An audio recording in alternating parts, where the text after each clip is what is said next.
She was just 16, headed to a dance, and vanished without a trace. No struggle, no screams, just the fading footsteps of a girl who never made it home. But what if the people who last saw her never intended to let her go? On a September evening in 1971, 16-year-old Kathy Moulton was preparing for a night out at a local dance in Portland, Maine. She left her home with simple plans: pick up some essentials like pantyhose and toothpaste, then meet friends later that night.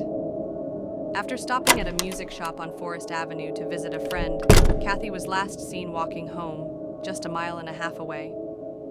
She carried a small leather clutch with only a few personal items, but she never arrived. Soon after she was reported missing, troubling sightings emerged.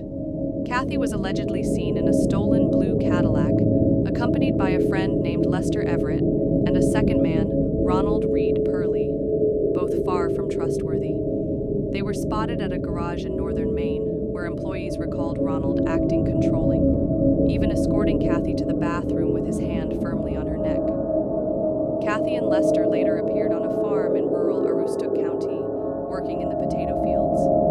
Witnesses say Kathy was desperate to leave, often crying and pleading to go home. But Lester wouldn't let her. On September 29th, while others gathered around a bonfire, Lester took Kathy for a ride. She begged him to drive her back to Portland, but she never returned. Lester came back alone, claiming he had left her at another camp. In reality, he had dropped Kathy off at a residence on a nearby Canadian reservation with Ronald. He left Maine shortly after and passed away in the mid-1980s.